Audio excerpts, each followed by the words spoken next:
Isa pong napakalaking pag-unlad ang kasalukuyang nangyayari sa ecosystem ng XRP.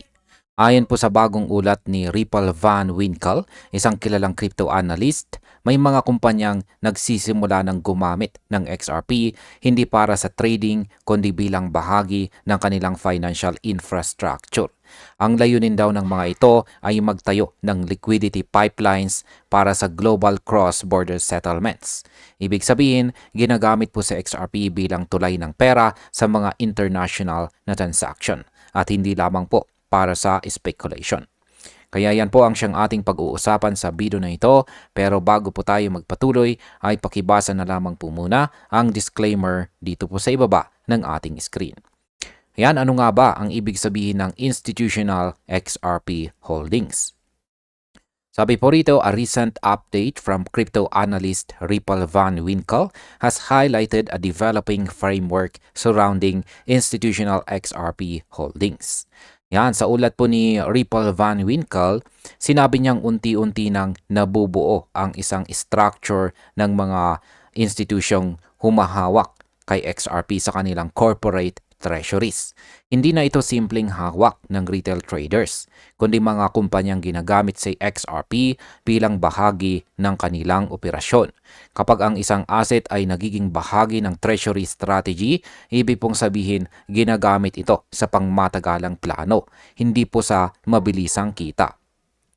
Ang market impact po dito ay ang ganitong galaw ay nagpapakita na nagiging matatag na asset si XRP.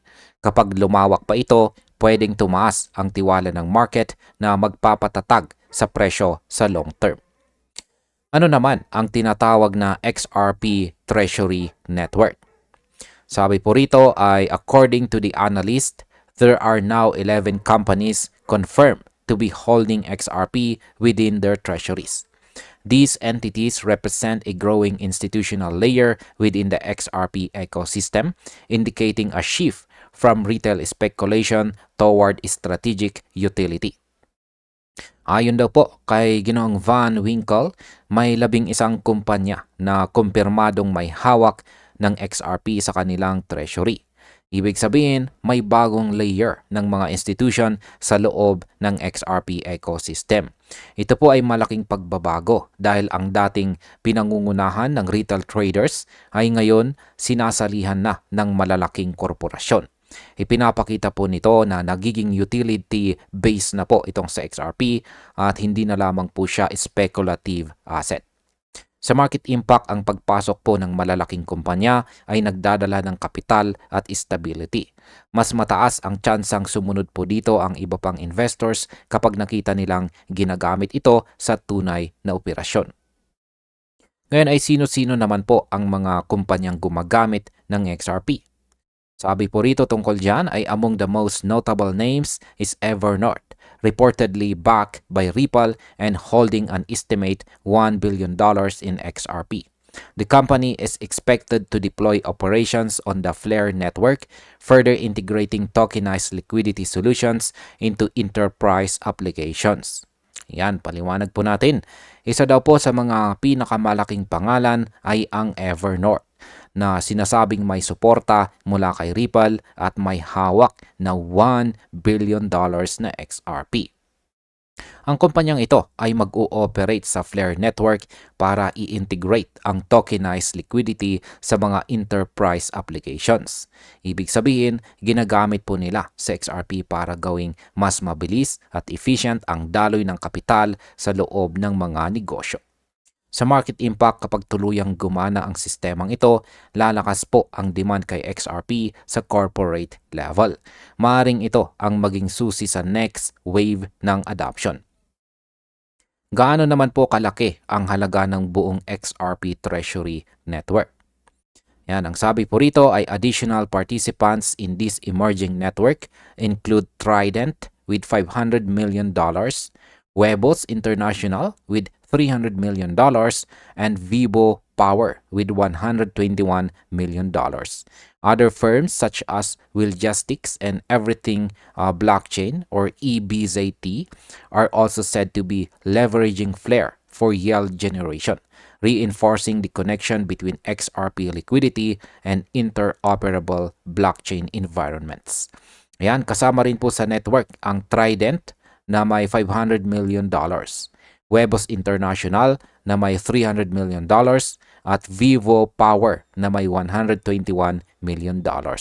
Bukod pa rito, ang Willgestics at Everything Blockchain ay ginagamit ang Flare Network para sa yield generation. Lahat ng ito ay nagpapakita ng lumalawak na ecosystem na umaasa po sa liquidity ng XRP at sa kanyang kakayahang mag-interconnect sa iba't ibang blockchain. Sa market impact, kapag mas maraming kumpanya ang gumamit ng XRP para sa liquidity, tataas po ang pangangailangan at posibleng umangat ang presyo sa market sa mga susunod na buwan. Paano naman po nagkakaisa ang mga institution sa paggamit ng XRP? Sabi po rito ay Ripple Van Winkle emphasized that these developments represent deliberate coordination rather than independent diversification.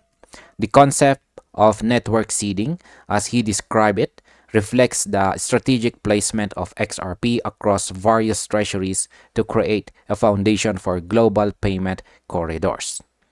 Paliwanag po natin yan. Ayon po kay Ginoong Van Winkle dito, ayan, ay hindi raw ito basta-bastang diversification lamang. Tinawag niya itong network seeding, kung saan inilalagay ng mga kumpanya si XRP sa kanilang treasury bilang base or foundation para sa global payment corridors.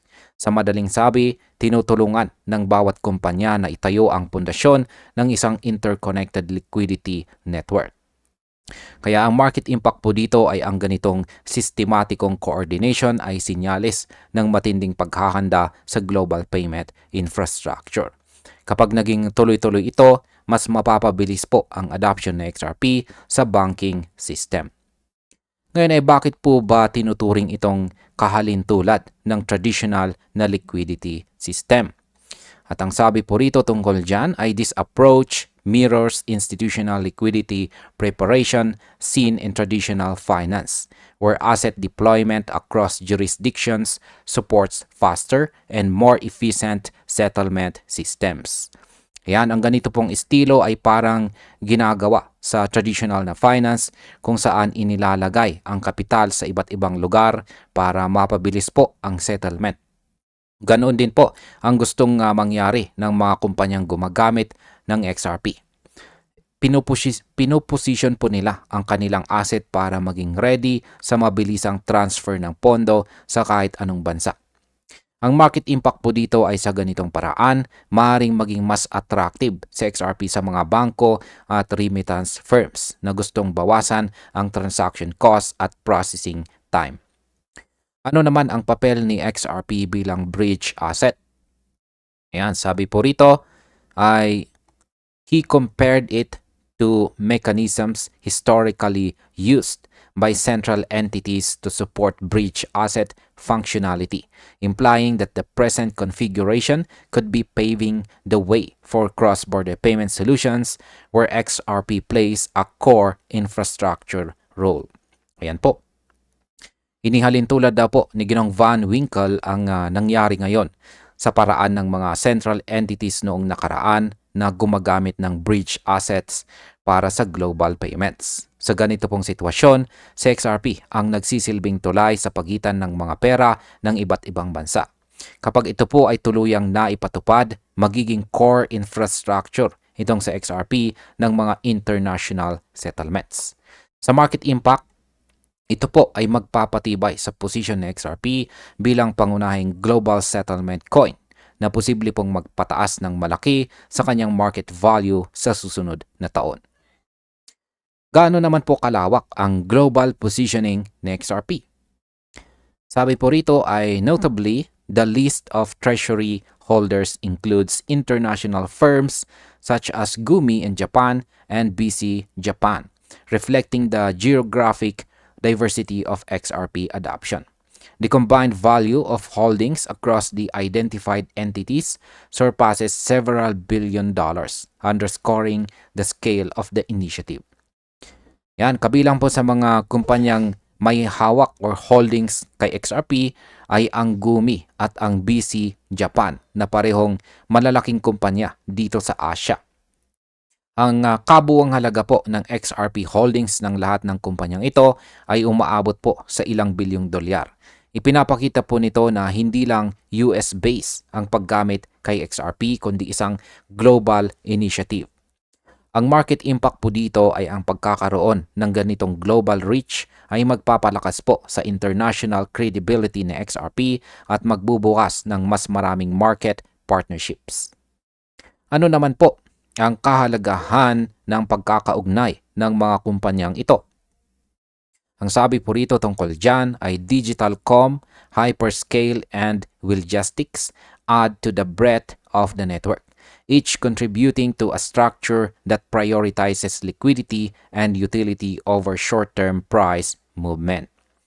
Ayan po ang mga kumpanyang tulad ng Digital.com, Hyperscale at saka Willogistics ay nagpapalawak pa sa network. Ang kanilang layunin ay hindi para sa short-term price gain, kundi para magtayo ng matatag na sistema ng liquidity at utility. Sa madaling sabi, binubuo po nila ang backbone ng bagong financial system kung saan si XRP ang sentro ng daloy ng pera. Sa market impact, kapag tuluyan ng ma-deploy ang network, posibleng maging standard sa XRP sa mga cross-border transactions sa hinaharap. Bilang panghuli, ang aking opinion naman tungkol dito ay malinaw na si XRP ay lumalawak na lampas sa pagiging isang digital coin lamang. Habang ang ibang crypto ay nakatuon po sa hype, si XRP ay tahimik na tinatayo ang kanyang papel bilang backbone ng bagong financial architecture. Ang coordinated na galaw ng mga kumpanyang ito ay maaari pong simula ng malaking pagbabago sa global transfer ng pera. Bilang mga traders at investors ay dapat po tayong maging mapanuri sa galaw na ito. Dahil kapag lumalim pa ang paggamit kay XRP sa institutional level, maaari pong magbukas ito ng panibagong yugto ng bull run. Sa lahat ng nakikita natin ngayon, posibleng ang tunay na lakas ng XRP ay hindi pa natin lubusang nasasaksihan. At ayan, hanggang dito na lamang po tayo sa video na ito mga ka-crypto. Maraming salamat sa panunood.